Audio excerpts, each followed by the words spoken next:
evening, and welcome to tonight's edition of News 22. I'm Gaglione. And I'm Erin Fitzsimonds. George Zimmerman, who had been acquitted 4 months ago in the killing of Trayvon Martin, was arrested on Monday after his girlfriend called 911 during a domestic confrontation. His girlfriend told police that he broke a table in her home and pointed a long-barreled shotgun at her. Zimmerman is currently being held without bail at Seminole County Jail. He has been charged with aggravated assault with a weapon, battery, and criminal mischief. Lieutenant Dennis Lemo reported that police responded to the domestic disturbance call at Samantha Sheeb's home in Apopka, Florida at 12:30 p.m. When the police arrived, Sheeb told them that Zimmerman forced her out of her own home and blocked the door with furniture. Police soon opened the door and moved the furniture to find Zimmerman inside. He was not armed and did not fight with police, but in the home, police found 2 guns and enough evidence to charge him with probable cause and took Zimmerman into custody, where he will be held in a single cell and checked on hourly. According to civil engineer David Levinson, by 2030 there should be no traffic. He came to this conclusion by noticing that the average miles driven by people had been decreasing along with car ownership and driving. He believes that there will be shorter work weeks and cities will then turn into abandoned office buildings into living space, and that most shopping will take place online. Studies have shown that younger drivers are driving less and carpooling more. One day 5 o'clock rush hour could be an unknown thing. Alan Markovitz, who is an apparent local Michigan legend that owns 3 Detroit strip clubs and wrote a book titled Topless Profit, The True Story of America's Most Successful Gentlemen's Club Entrepreneur, is now making national news for other reasons. He allegedly purchased a house next door to his ex-wife and proceeded to move in with his daughter Tiffany.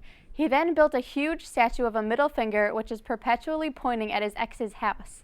Allen ensured the statue is visible 24/7 by shining a spotlight on it after dark.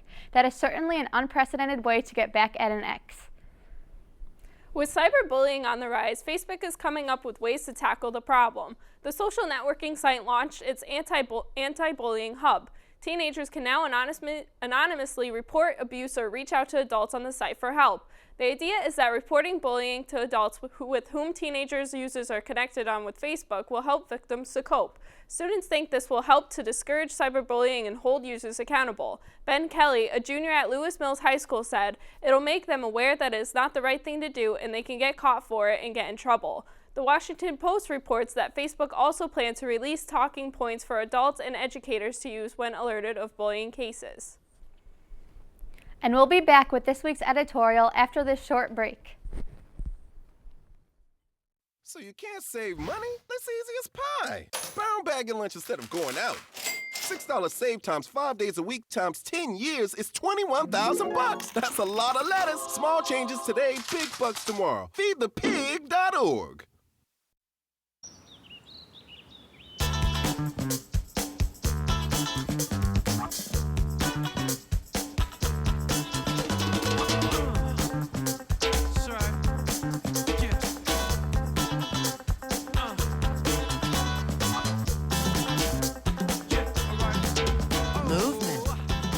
Weight loss, it's one of the many ways to fight osteoarthritis pain.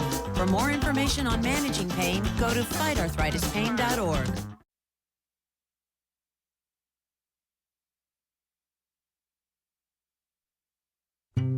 NFC, AFC, offensive linemen, defensive tackles, quarterbacks, and cornerbacks are all working with United Way for a million little reasons. The kids of our communities. To ensure their academic success all the way to graduation day. You see, it takes about 12 years to create a graduate, but it takes the same time to create a dropout. And the difference between a kid becoming one or the other could be a professional athlete, or it could be you. Studies showed the earlier we get to kids, the better their chances. So become a United Way volunteer reader, tutor, or mentor, and make a difference in the life of a child, for the life of that child. Give. Advocate. Volunteer. Live united. Join your favorite NFL players. Take the pledge. Go to unitedway.org.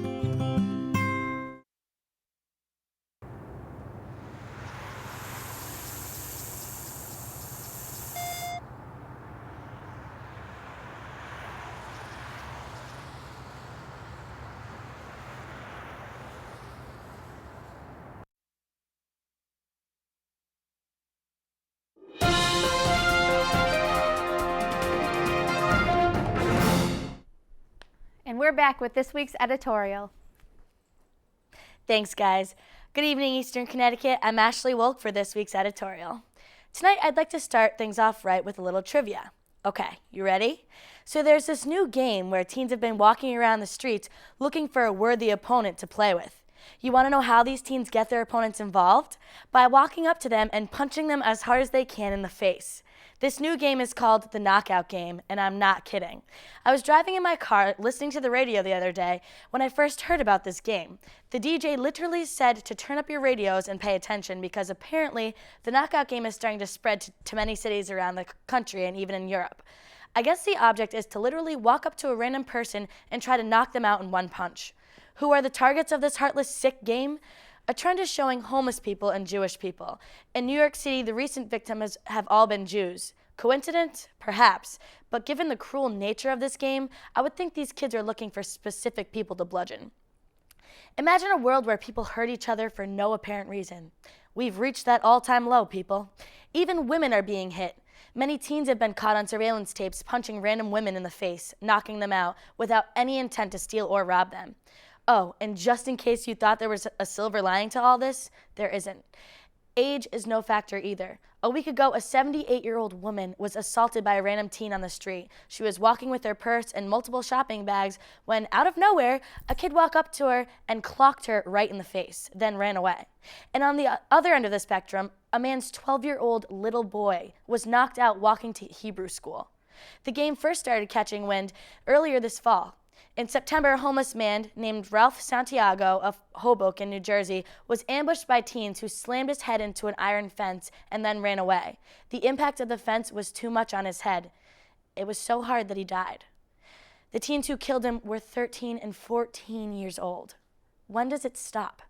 Not only is this game absolutely disgusting and utterly disturbing, it defies the laws of human nature. Causing harm to another human with no reason or motive challenges what, hopefully, we all have learned, which is, in a sense, not to punch people in the face for fun. There are numerous videos of the Knockout Game on YouTube and online. I really suggest you look it up so you know how to avoid getting punched in the face. Doesn't all sound like a joke? I'm sad to say, it isn't. For News 22, I'm Ashley Wolk. Have a good night.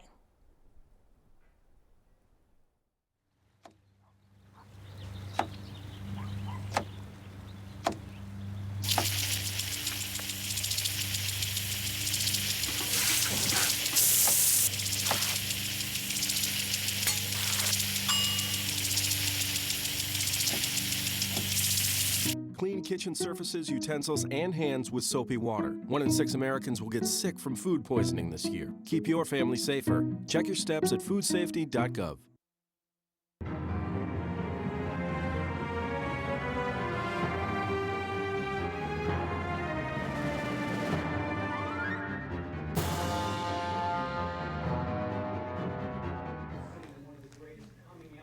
Hey, Nick. Oh, hey, Anna. How you doing? Good, how are you? Pretty good. That's good.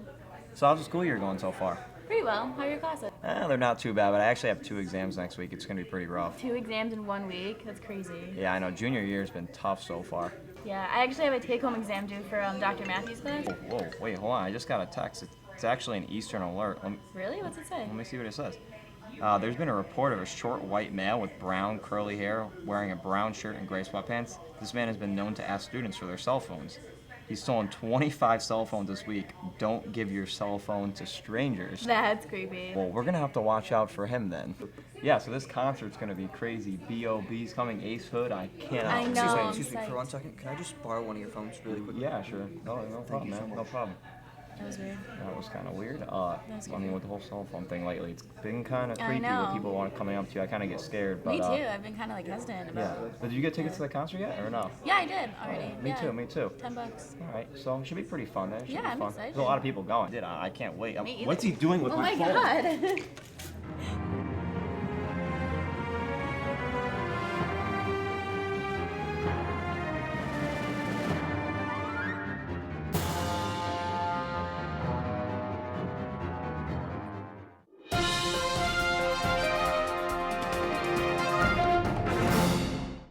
According to Eastern Connecticut State University Police, a professor has been arrested and charged with 3 counts of second-degree harassment. William Lugo, who is an associate professor of sociology and criminology and the chair of the Department of Sociology, Anthropology, and Social Work, turned himself into police last Thursday. Lugo used university-owned information technology equipment to send emails to a non-university-related individual. Lugo is still working at Eastern, but an internal investigation is underway, and officials are going to make decisions regarding Dr. Lugo's employment status based off the outcome in the investigation. Many college campuses across the United States are opening resource centers for minority and unrepresented students. Reporter Steph Daniel took us on a tour of Eastern's very own resource centers. Hello, I'm Steph Daniel, reporting from inside the Women's Center of the Student Center at Eastern Connecticut State University, where we will be visiting resource centers available to students. The Women's Center has dedicated its mission and space to allow an open discussion on gender. Some of the focuses include race, age, sexual orientation, and how they help construct the concept of gender. Women's Center Coordinator, Starshima Byram, expanded on the mission statement. The Women's Center is a space that is designed to educate as well as empower both women, men, and people of all genders on issues that are affecting everyone in today's society. The Women's Center also holds events to discuss healthy relationships and sexual assault. Women's Center worker Jahida Camacho spoke about one of the successful events the Women's Center has held. We have the Vagina Monologues, which happens in February. We usually try to do it around Valentine's Day because that's when you're supposed to do it, but sometimes it doesn't work out that way. But we do that, and the Vagina Monologues is basically a play based on different women's sexual experiences. Right next door, students can step inside the Intercultural Center and learn about the diversity on Eastern's campus. The Intercultural Center strives to raise awareness and acceptance of the diverse population. They hold events that allow individuals to embrace their own culture while dissecting the stereotypes that surround them. Kamisha Wilmot, the coordinator of the Intercultural Center, spoke about their mission. The mission of the Intercultural Center is to promote climate, inclusion, and also it's supposed to represent the underrepresented students, multicultural groups, and so forth. In 2008, when the Intercultural Center was founded, it was mostly serving the international students study abroad. I took over the center about 2.5 months ago, and I've been revamping it and trying to figure out what the mission should be. So right now, the Intercultural Center is a welcome, inclusive environment for students, particularly students of color, multicultural students, and underrepresented students. The Intercultural Center has become a place where students can come to become part of a community. Student Todd Aviles talked about how he utilizes the Intercultural Center. I usually come here as this is like my home away from home, because I have like millions of houses, but this is normally my spot where I come to, indulge in snacks and talk to my other fellow peers.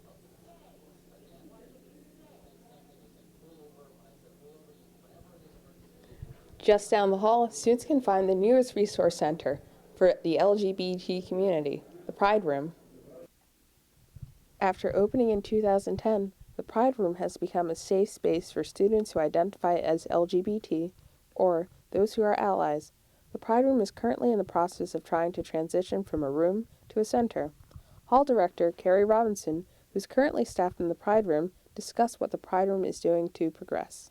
We're doing programming out of the Pride Room around LGBT issues. We're doing safe space training with faculty, staff, and administrators to help them have conversations with students. We're increasing the visibility of the Pride Room on campus. Students have been utilizing this space. Student Lauren Lamarine explained what she utilizes the Pride Room for. The Pride Room to me is a nice getaway location from all of the woes and stresses of the science world. I use it to come, relax, to study, and just to hang out with people with similar needs and interests. Each of these resource centers can be found on the first floor of the Student Center. Each center also hosts campus-wide events frequently. For more information about these events, check out Eastern's website or just stop by. Reporting from the Student Center, I'm Stephanie Daniel. Thank you, Steph. Be sure to visit the centers and get your voice heard. Eastern's theater program is currently performing The Skin of Our Teeth, a comedy at the Harry Hope Theater in Schaefer Hall. News 22 reporter Brian Frankovich attended one of the rehearsals to see what the show was all about. I'm standing outside of the Harry Hope Theater, where inside they're rehearsing for the show The Skin of Our Teeth. So let's go take a look. The cast is in their last week before tech rehearsals. The set is almost ready but isn't in place quite yet, but they're still working on making a great play. I talked with Amanda Conkey, the stage manager of the play, to see how she thinks it's going so far.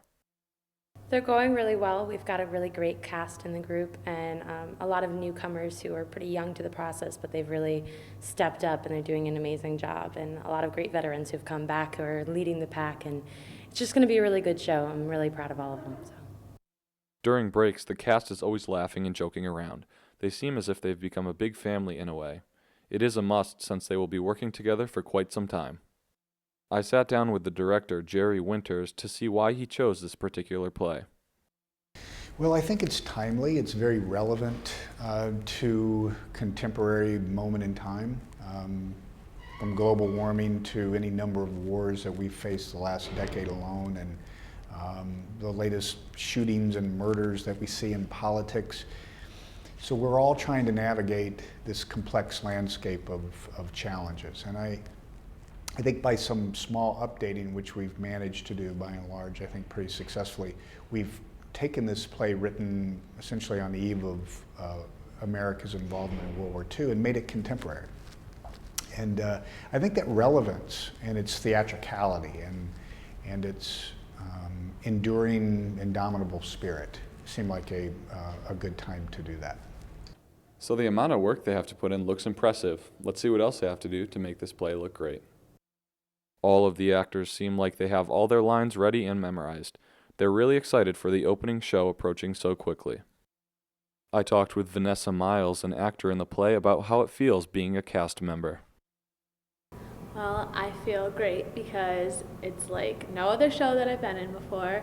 We've been working on it for a few weeks now, and I still am trying to grasp the concept of what the show is. 3 different acts, and they're all beautiful in their own way, but it's completely out there, and I love it. And the director, Jerry, he's amazing. Never worked with him before except for a class, but his vision is fantastic, and I'm so glad I got to work with him before I graduate this year. He's amazing. So. For the cast and crew, it's crunch time now. There's only a couple weeks left, and it's lights, camera, action. The director also talked about a small plot summary of the play without giving it all away. The play is centered around the Antrobus family, which is typical American family, and they're also archetypes for, or emblems really, for the ability of the human being to survive. And the Antrobus family, over a series of 3 acts in the play, have a series of adventures, each ending in a kind of catastrophe. Act 1, the great ice age. Act 2, the biblical flood of Noah. And then in Act 3, it's essentially an unknown war. This family represents this idea that the human being picks themselves up and moves on regardless of whatever it is that they face, the challenges that they face. What a night. Now make sure to come out to one of the shows in a couple of weeks to see what it's really like. For News 22, I'm Brian Frankovich.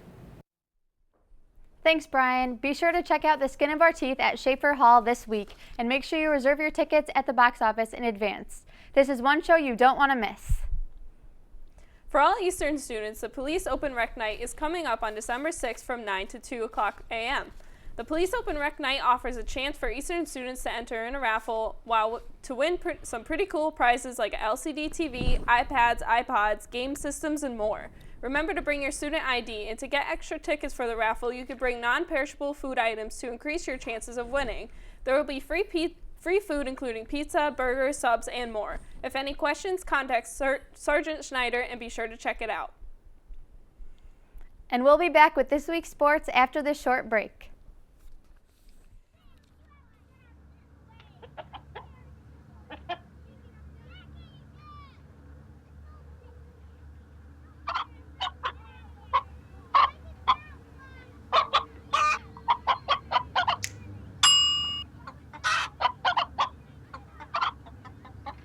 Separate raw meats from other foods by using different cutting boards. 3,000 Americans will die from food poisoning this year. Keep your family safer. Check your steps at foodsafety.gov.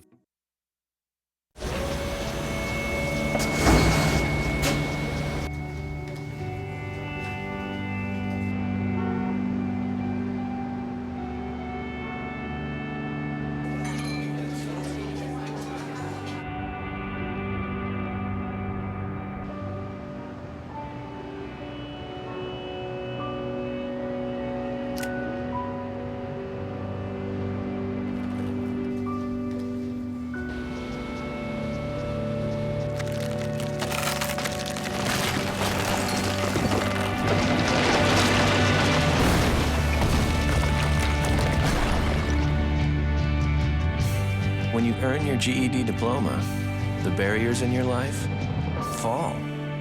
Take the first step and get free GED information in your area at 1-877-38-YOUR-GED or yourged.org.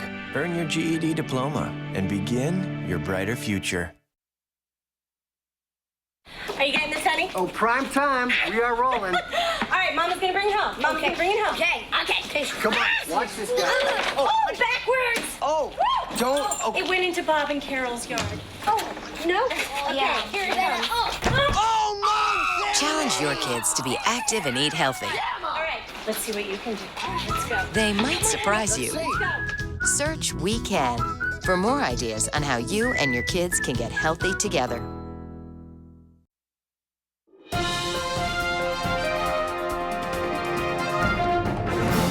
Back with this week's sports. Good evening. I'm Brian Dostaler with this week's sports update. Cam Newton and the Carolina Panthers made a huge statement this past Monday night after defeating the New England Patriots 24-20. However, it was Ted Ginn Jr.'s 25-yard touchdown catch with 59 seconds that gave the Panthers the win. But it wasn't Ginn's catch that everyone was talking about after the game. It was a pass interference call that was not made. On the last play of the game, Panthers linebacker Luke Kuechly clearly restrained Patriots tight end Rob Gronkowski in the end zone from catching the ball. Had Kuechly not have held Gronkowski, he would have had a chance to make the reception, but the pass was intercepted by Robert Lester. A flag was thrown but was later picked up, and the Panthers survived with a win and improved to 7-3 on the season. The New York Giants kept their winning streak alive after defeating the Green Bay Packers 27-13 on Sunday at MetLife Stadium. Big Blue now stands at 4-6 and will face off against bitter rival the Dallas Cowboys this coming Sunday. If the Giants win this one, they will miraculously be tied for second place in the NFC East. Both men's and women's Eastern soccer teams have come a long way since summer training. With the regular season winding down, the men's teams find themselves battling for postseason glory as they take on Rhode Island College in the LEC semifinals. It will be the third Connecticut Eastern men's team has made an LEC finally.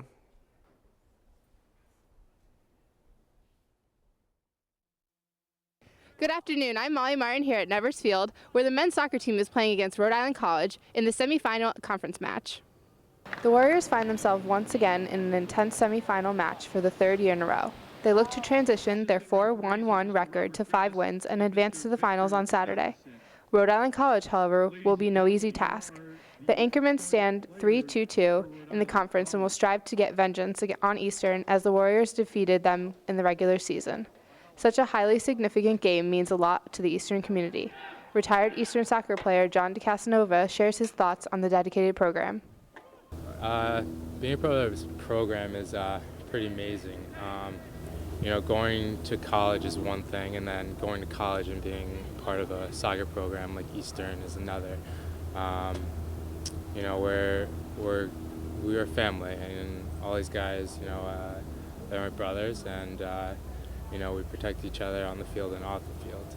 And, it's a great thing. And college is an important time for a kid, and you learn a lot at Eastern, especially with this program. The Warriors found their rhythm about midway through the second half and continued to put pressure on RIC. From early on, it was a highly physical game, and rightly so. Eastern advanced several times at RIC's goal, and RIC had a few counterattacks. It was an exciting matchup, as this rivalry always is. Eastern captain Carl Stensland shed some light on the significance of the match. Anytime we play Rick, it's obviously a big game because of the rivalry. I think it developed in 2008 or 9 LEC semifinals. I think they beat Eastern in PKs. So I think that kind of started the whole rivalry. Ever since then, it's been a bunch of one-goal games, and they've always been hard-fought games. I think that's why it's a big rivalry. That's why it was huge to win, the way we did, score four goals on them. As each team has talented players, each matchup between Rhode Island College and Eastern is sure to be a classic rivalry. Eastern had plenty of confidence going into the second half, and the game became progressively more physical. Both Rhode Island College and Eastern looked to their few upperclassmen to make a difference, and for the Warriors, they delivered. Another pair of goals were scored in the second half, making the home team victorious. The game was a popular one, and fans enjoyed the high-scoring match. Retired athlete and soccer fan Tom Veer shares his thoughts on what this win means for the team in the season. I think keys to winning the finals, or at least playing a solid game, is playing great defense. But you have to get the chances. We have to attack. We have to play well as a unit. But all in all, I just think it's going to be a great game as long as we play the way we're supposed to. Both teams fought for the championship spot, but only one will take the field Saturday. Eastern's young team has grown into a mesh of players who have built chemistry with one another, which is a key to break down big teams. Taking the rest of the season one day at a time, the Warriors are hoping for a three-peat this Saturday, which will get them a bid to the NCAA tournament.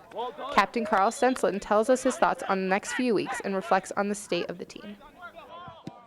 Yeah, I think the future looks really good for this team. I mean, we have a bunch of underclassmen, a bunch of freshmen that can be starters in the future. So I think the future looks really good. NCAA tournament, I think if we get there, if we win on Saturday, we can definitely make a good run, because the way we're playing now, only a few teams can probably stop us the way we're playing. Well, it's been a tough year this year developing chemistry, because not only do we have a lot of freshmen, but we've had a lot of injuries throughout the season. So that plays a part in trying to develop team chemistry. And right now I feel like we're probably playing the best soccer we've been playing all year. And that's huge for us, because now's the time to play our best soccer.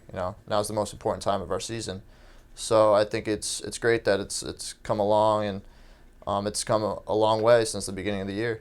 And hopefully we can keep improving on it and can continue this for the rest of the season. With this win, the Eastern Warriors will advance to the conference finals this Saturday at Nevers Field. Congratulations on a hard-fought win, Eastern. Thanks, Molly. Seems like it was a great game. Congratulations to the men's soccer team, and best of luck in upcoming games. After losing in the championships of the tip-off tournament last weekend, Eastern looked to rally back in a non-conference game against Nichols College. The Warriors went on a late 10-2 run and won with a score of 83-68. Senior guard Brian Salazillo scored 24 points in the game, and senior forward Mike Garrett recorded a double-double with 17 points and 17 rebounds. Eastern is now 2-1 on the year and looks to prepare for the A.J. Buchanan Classic at Manhattanville College, where they will face Catholic University this Friday night. That's all for sports. I'm Brian Dostaler for News 22. Thanks for watching. If you want to see any of our past shows, check out our News 22 YouTube channel. I'm Gaglione. And I'm Erin Fitzsimonds. Have a good night.